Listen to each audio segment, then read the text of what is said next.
sort of cave in here. It was me. What? I fell through that roof. You fell this far? Jesus. Makes two of us. What? I fell off a goddamn fire tower down here. You're kidding me.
Jess. Which one?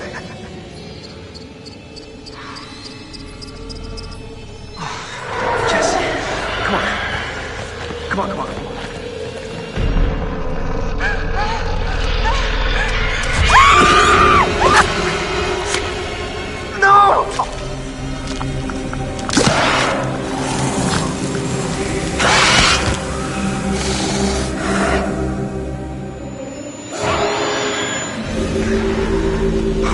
Holy crap.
Oh, gosh.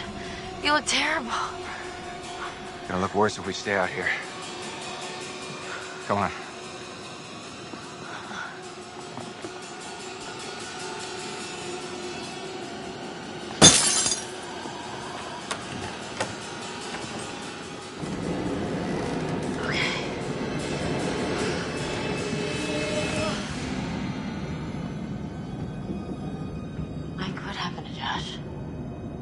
I got him. God, what an awful way to go. Not good. What do you think we should do? We should check the basement. Might be someone left down there.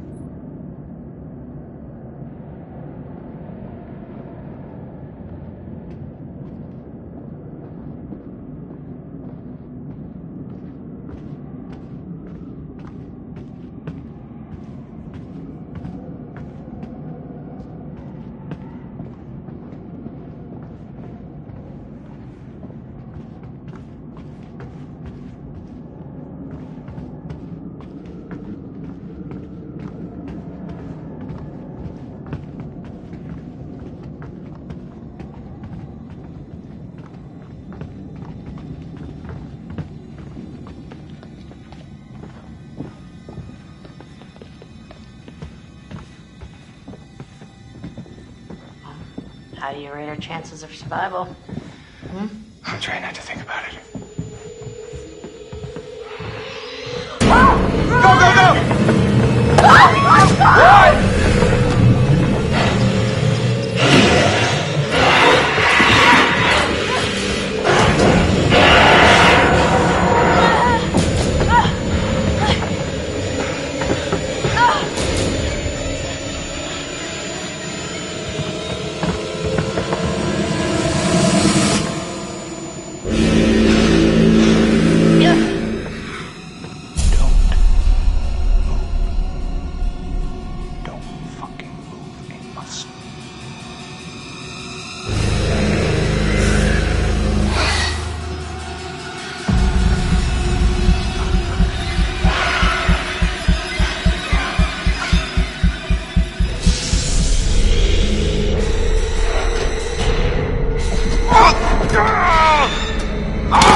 The old man, I don't know how to describe him. I mean, You said you thought he was stalking you at first. Did anyone else in your group think that? well, yeah. Is it possible they could have killed him? What? No. No, you don't understand. Don't you And understand? if he attacked you, He saved my life. And I watched him die. I was right there, and I could have done something. I tried to do something. It wasn't good enough. I thought we were close. After his sisters disappeared, he'd come and talk to me. He said I was the only one who understood him. I thought we had a connection. If you need someone to talk to, I'm fine. sometimes, after a traumatic experience, I said I'm fine. Where's Em? Have you found Em? yes, we have. What? Where? Where is she? Sir, I need to talk to her. she was in the lodge. What do you mean? What do you mean she was in the lodge? In the fire. We recovered her body. No. No, she can't be. Oh, God. Oh, fuck, no. It was my fault Mike died. I wasn't supposed to move. But I did. And he saved me. So it's my fault that he died. You need to listen to me. I don't care if you believe me or not. Doesn't matter because you will. You need to go down to the mines. what's in the mine, Sam? I've seen what's down there. And I'd give anything to unsee it.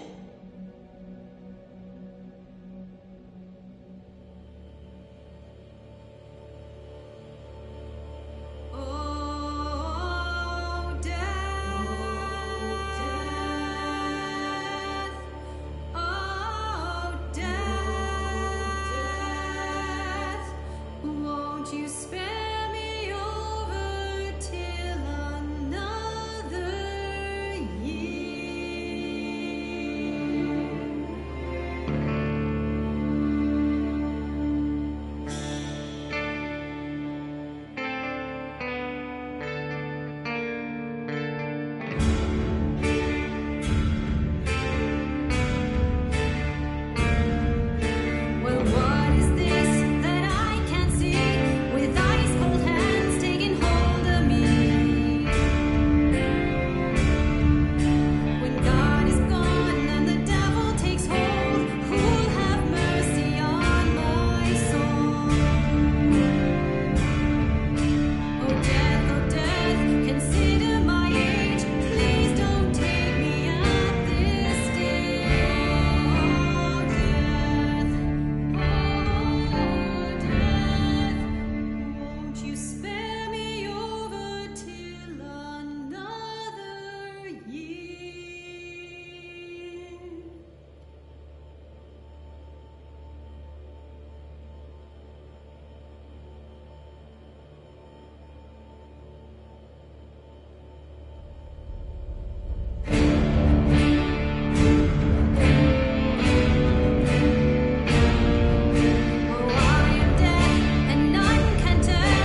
I am Hayden Panettiere, and we are here at the studio recording Until Dawn. My name is Rami Malek, and I played Josh. My name is Megan Martin. My name is Brett Dalton. My name is Antonella Lentini, and I played Hannah and Beth. My name is Jordan Fisher, and I play the character Matthew, Matt for short. I'm Nicole Bloom, and I play Emily in the game. My name is Noah Fleiss. I am Galadriel Steinman, and I play Ashley. So Until Dawn is the story of 8 teenagers who revisit this cabin in the woods about a year later after a really traumatic experience where I've lost 2 of my sisters, so coming to kind of get some closure in that respect. One of the things that Larry does really well is make these multi-layered characters, and I think for just the story in general, it follows the quintessential horror film plot lines, but the characters are so unique in themselves, and I think that's very cool. Oh, I hope this was the right thing to do. What? You know, getting everyone together on the anniversary. I mean, Josh seemed really pumped about us all doing something, didn't he? Yeah, no, he definitely did. I haven't seen him so excited about something in forever. Good, good. Sam and I have a few things in common, such as being huge lovers of animals, and she's a huge animal lover. She's vegan. She is a pacifist. I'm not quite sure if I'm gonna go as far as saying that I'm a pacifist, but she's spunky and cool. I know that she, I think, is made fun of a little bit by the rest of them who think that her morals and her beliefs in that area are a little ridiculous and they don't agree with them, but she doesn't care. It doesn't stop her from being herself, and that's something that I hope I have in common with her. You know, he definitely can be depressed at some times and a bit of a loner, but he takes some solace in one of his sister's friends, Sam, played by Hayden Panettiere, and invites everybody back to the same house the next year to kind of find some closure. Jessica she has a whole lot of personality. She is definitely the sort of mean girl character that, you know, at school she knows she's pretty, she knows that boys like her, and she's going to use it to her advantage. He's got a big heart, and you can tell that that's very evident, especially how he treats his girlfriend, Emily, and, you know, he's kind of a meathead, but in the best way possible. She really knows what she wants, and she manages to get that from whomever it is, whether it be Matt or Mike. You know, she's really driven, and I can definitely relate to that. My character is Chris, and he is what society might consider the nerd of the group, and he kind of embraces it. Ashley she's a little more serious than some of the other girls. She's definitely very intelligent and thoughtful. She kind of looks at the whole big picture of things. She's not quite as geeky as Chris, but they connect in a lot of ways. Mike is like big guy on campus. He's the class president who has some charm and has brain, and I don't know, people seem to like Mike. He gets away with a lot, though. He can be kind of jerky. The fact that he really just kind of wants everyone to be happy. I mean, he's a people pleaser, and I can definitely attest to being, you know, that guy. I'm always the friend that wants everybody to be happy and wants everybody to be taken care of, and that's definitely Matt. But also, like, this character is just so fun. I rarely get to play the bitch, and so it was really fun to do that. The spirit of things, seriously, what's wrong with you? I'm just trying to lighten the mood, Em. Don't be like that. Like what? The way you're being. You always get like this. I just think this is just the coolest thing to be a part of, and I just think it's going to take the world by storm. I really do. I think this genre is the wave of the future, and I think that once people see the potential behind it, of getting to interact with the drama that you're witnessing unfold in such a realistic way, that this is how entertainment's going to be from now on.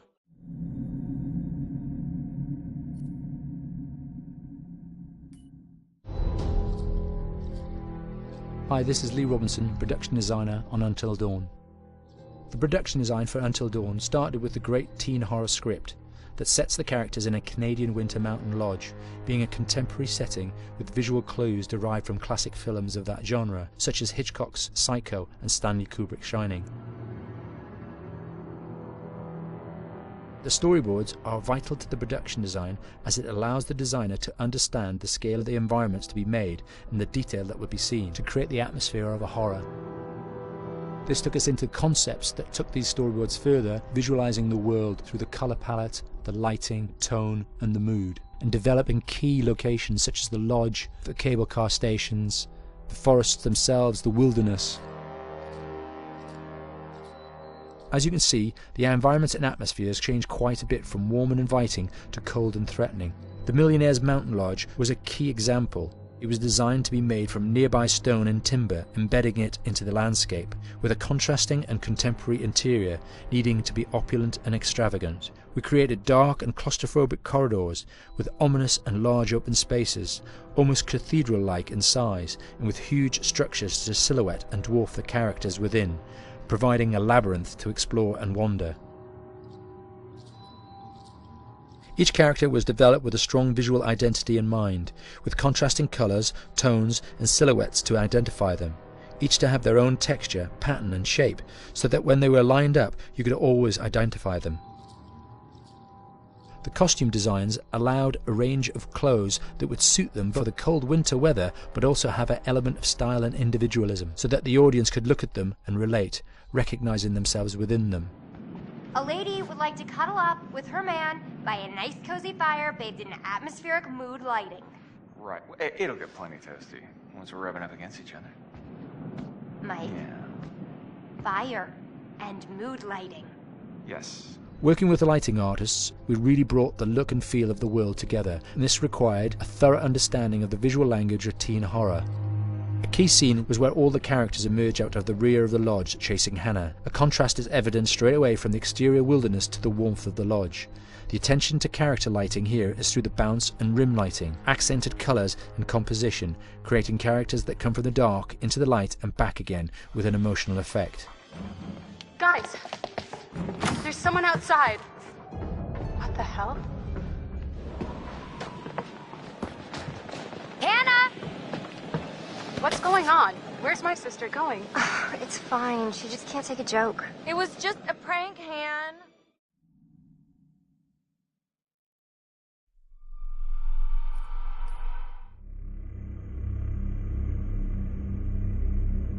Until Dawn is a game that's full of horror, and one of the things we decided to do early on was to take a scientific approach to how scary it was.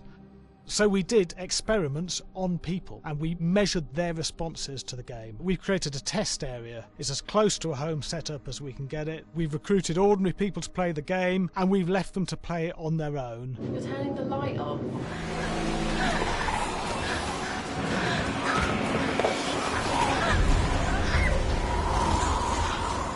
The only difference is it's rigged with cameras and microphones that relay the data through to the next room where people are watching them play. Bracelet here we use for biometric testing. It measures the player's emotional response. It's called a galvanic response sensor. It makes contact with the user's skin and it measures the electrical conductivity across their skin. It's the same principle as an old-fashioned lie detector. When you're stressed, you sweat a little, very sensitive, and picks up tiny changes if the player is feeling anxious or scared. That data's fed back to a testing team, comes through as a graph. I'm so sorry.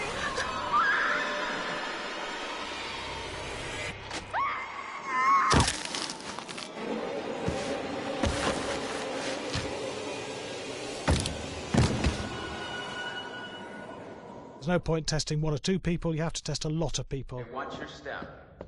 When we have a scare that's consistently has a measurable emotional response, then we knew it was good. If it didn't have that, it goes back to the team for improvement. The data doesn't tell us what's wrong with the scare, it only tells us if it's working or not. Wait, okay, so you hear that too, right? Josh. Here we have a chapter relatively early in the game. Weirdly regular. Nothing regular about it. We have to create tension and anxiety in the player so they are ready to receive the scare.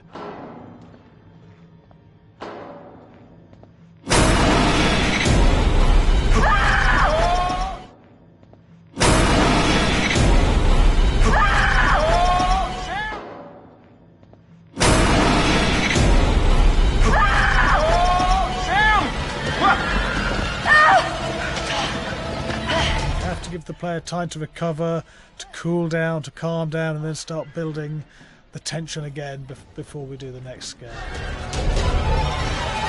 Hey. What? Hey! What the hell? Boom. You just got mugged.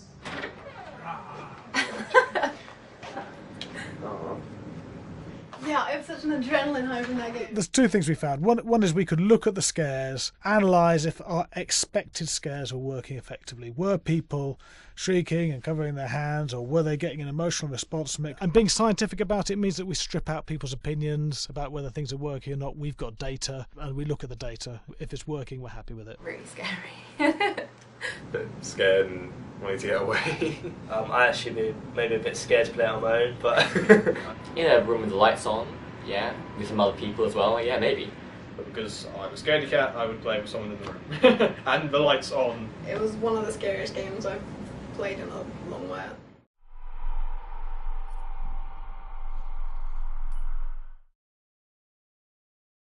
Hi, Larry. Hey, Graham. Hi, my name is Graham Resnick. I'm a filmmaker, writer, director, sound designer, and I started working with Larry Fessenden about 10, 15 years ago through my friend Ty West, who I grew up with, and have done a lot of sound design with on his films. And he was producing Ty's films at the time, and Ty introduced me to Larry. Larry produced my first feature, and we've written together on several projects. My name is Larry Fessenden. I'm a filmmaker. I run Glass Eye Pix, which is an independent production company out of New York. We make indie movies, a lot of scary movies as well. And I got a call to audition to write this video game. And I called my pal Graham Resnick because Graham is a gamer. And while I thought I could offer something to the idea of writing this multi-branching story, I knew that I would want Graham's expertise as a lover of gameplay, since I guess games were started. So and just as a lover. And as a lover, yes.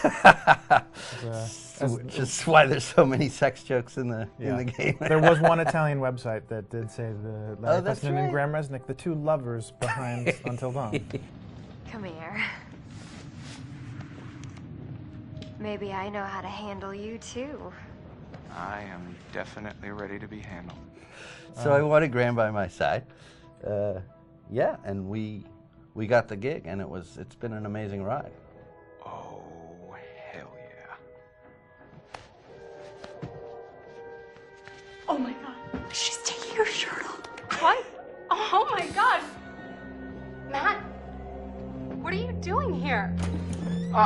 Hannah. I'm sorry, Hannah. This all got out of hand, but...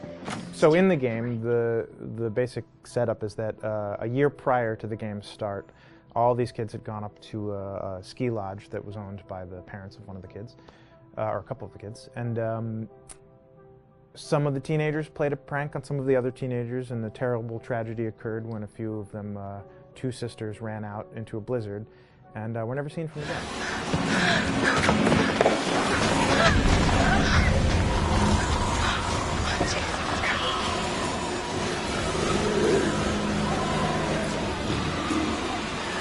So now, a year later, this is kind of torn apart, this group of friends. They've gone through some trials and tribulations in the past year. The brother of the 2 girls had a lot of psychological issues, and to kind of help him cope and help them all get over it, they all returned to the lodge a year later, back up on the mountain. And the idea is to get over it, but... the healing does not begin. Yeah, and these kids are all trying to find themselves. They've been through a trauma, but in general, they're just teenagers trying to figure out who they are. So they're all kind of falling into the patterns, the stereotypes, the characters they see on TV and in the movies. I think we were very interested in taking genre tropes and kind of making them sort of refresh them.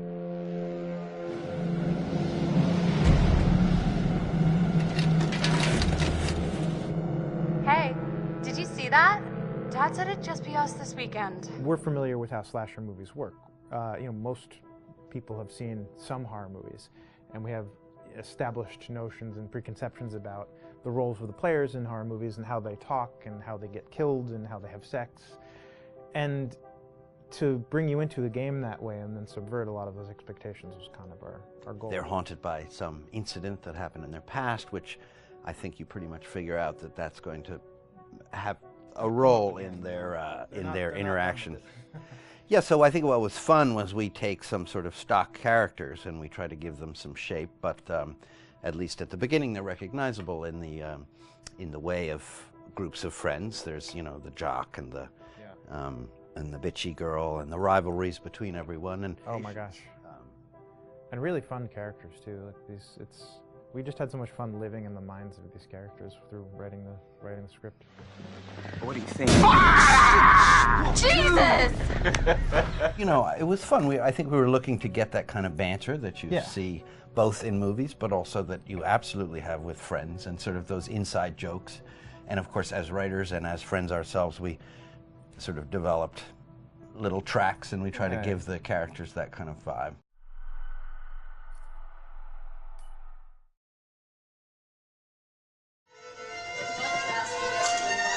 Yeah, fast and violent.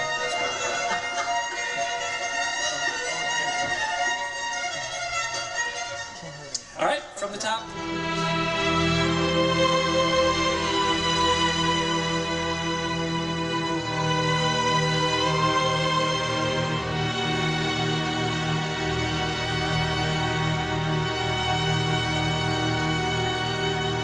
My name is Jason Graves, and I'm the composer for Until Dawn.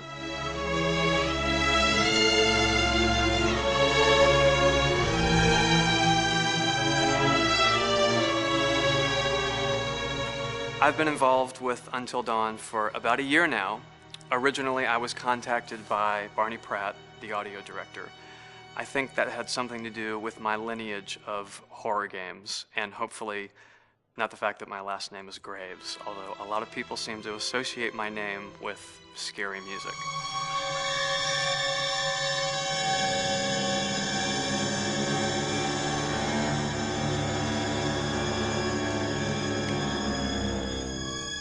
One of the things that was really exciting about working with Barney and the team at Supermassive is they really wanted something unique for the music. They wanted the music to stand out and be a character on its own in the game.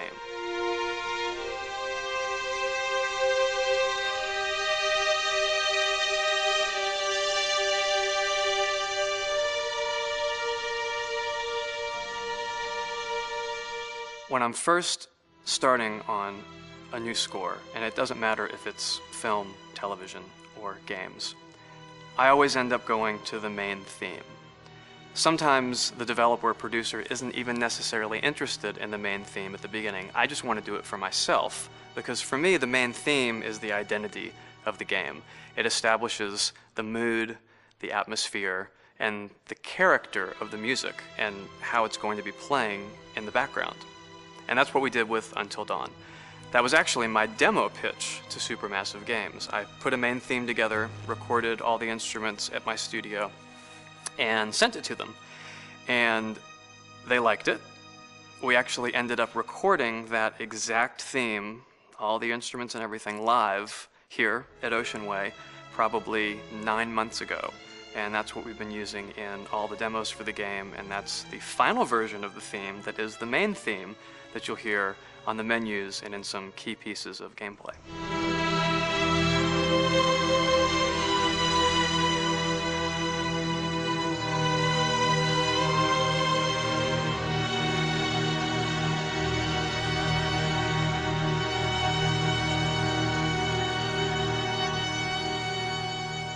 I seem to have made a name for myself in horror. And there's something about scary music, I think it's maybe the lack of rules. The biggest rule in scary music is there are no rules, so you can do anything you want, and actually, if you end up doing things that don't feel like they would work out together, they kind of clash, and it ends up being even more effective for scary music. So that's what really drew me to Until Dawn, was the textures, plus writing thematic material that is interwoven with the scary textures. I haven't really done anything like that before. Usually it was just all tension all the time, and that's fun and it's great. But I'm actually at heart a very melodic composer. That's the kind of music I love listening to, and that's the kind of music I love writing. That's the kind of music I got to work on in Until Dawn. Very nice. Same thing.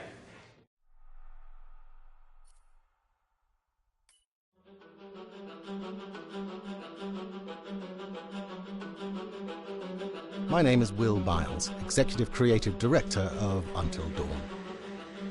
The first part of getting a believable facial performance in-game is to capture, topographically, the actor's range of emotional expressions as separate versions of the same head. Every tiny nuance gets digitized and merged, effectively creating a model that can recreate every facial movement that the actor makes.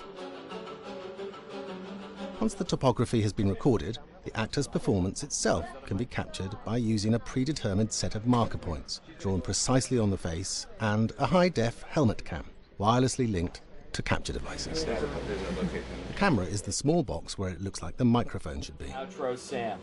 Mark. It records in high def the movement of the dots throughout the performance that will drive the expressions captured earlier.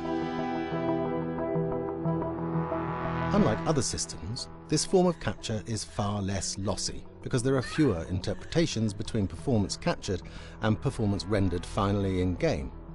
The audio is also recorded via two separate lavalier mics attached to the helmet.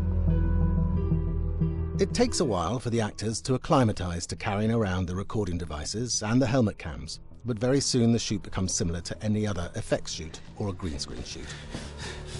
The actors in these scenes are only recording facial animation, but use cursory body movements for pacing. Wait, and maybe we should all stick together and find everybody and make sure they're all okay, so... 1-1, the year before the prank. Take 2, Mark. Other than the other actors, they have to use their imagination for everything and everywhere that they are supposed to be seeing and feeling. Idiot!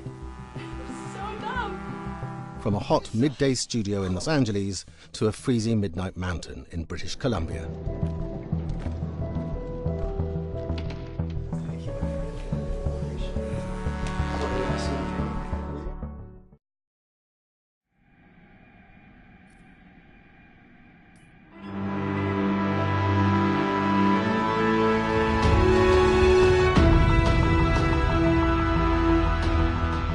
Until Dawn has a dynamic, ever-changing story, the facial performances and the body performances are recorded separately, with different systems.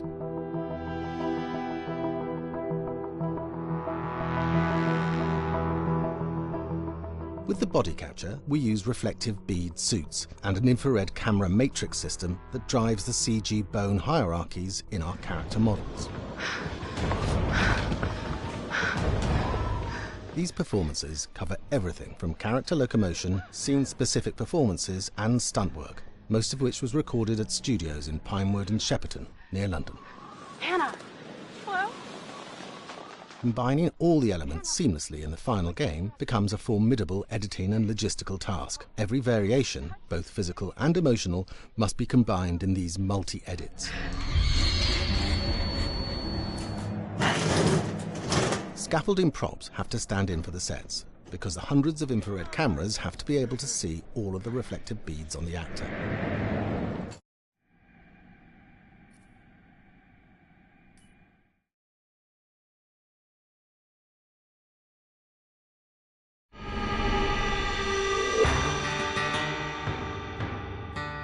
America's North Woods border region.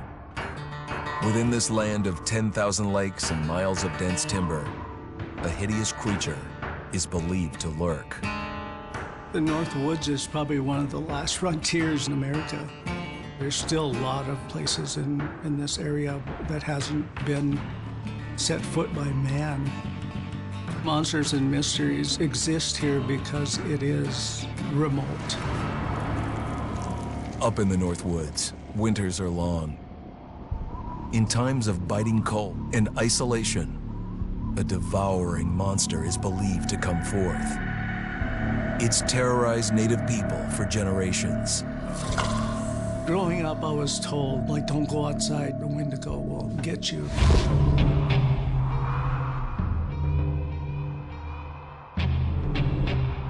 Among the traditions of the northern Algonquin tribes is the Wendigo, a monster that can seize hold of a person to carry out its hunger for human flesh.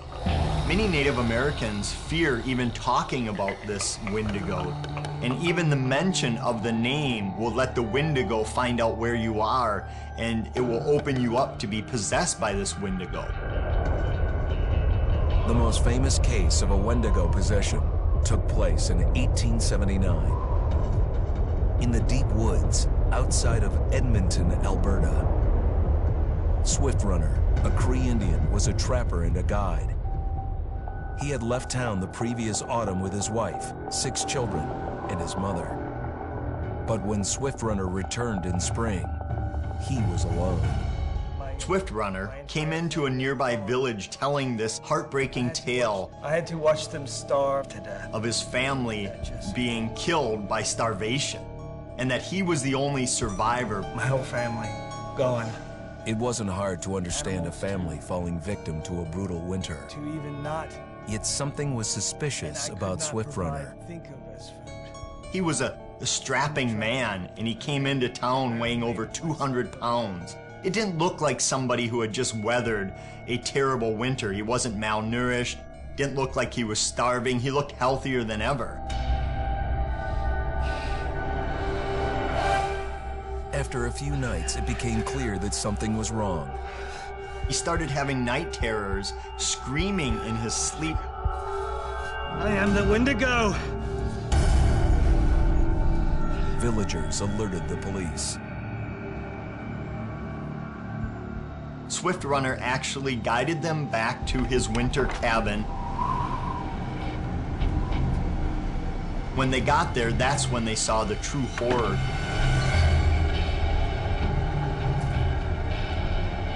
Human skulls were scattered around, many bones, some of which had been snapped in half, and the marrow inside had been drained.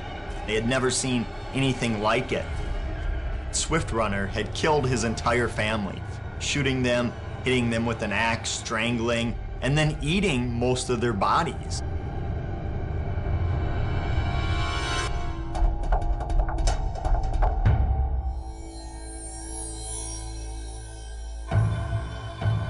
Right up until the moment the noose was on his neck, Swift Runner swore the evil spirit of the Wendigo had possessed him and twisted him into a cannibal killer. When he was on the gallows, Swift Runner himself said, "I am no longer a man."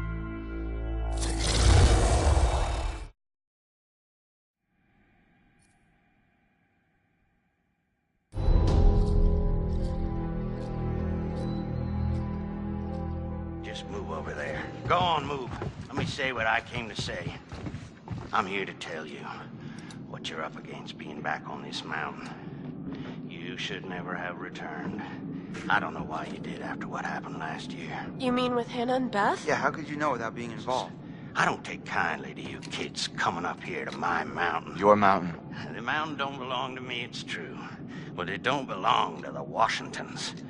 This mountain belongs to the Wendigo. Hi, this is Lee Robinson, production designer at Supermassive Games. Understanding the ancient myths of the Wendigo was key for their development that helped the visual look. Through sketches and concepts, these elements were visualized, such as eyes being milky, almost dead, with loss of lips and eyelids due to frostbite, fangs growing and arms and legs getting longer, with skin hardening and thickening to look snarling and menacing, yet withered and lean. What the hell was that? Another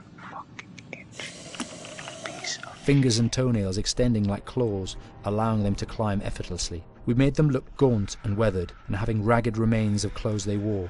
Blood-stained and rotten, with patches of hair still remaining, they retained strong skeletal limbs, which enable them to be agile and quick through the environment. Where are you? My name is Jamie Gallipo, Animation Director at Supermassive.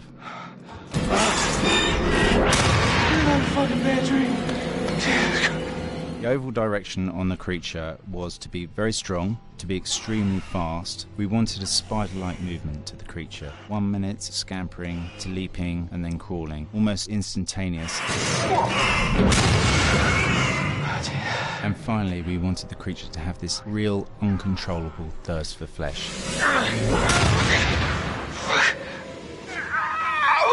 From a sound design perspective, the Wendigo was a real challenge. For the main vocalisations of the Wendigo, we used our own vocalisations, various different animals from the exotic to the farmyard, various plugins and processes to gel these sounds together and keep a human resonance behind that voice, telling the backstory of the Wendigo.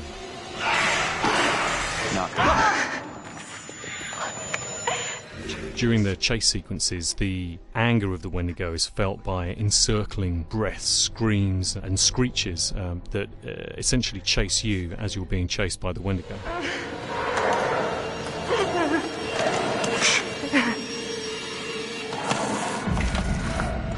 We would layer them up in a multitude of layers, sometimes 15, 20 sounds playing at the same time, to build up the vocalizations for this fearsome creature which is always in attack mode, hyperactive and chasing you throughout the game.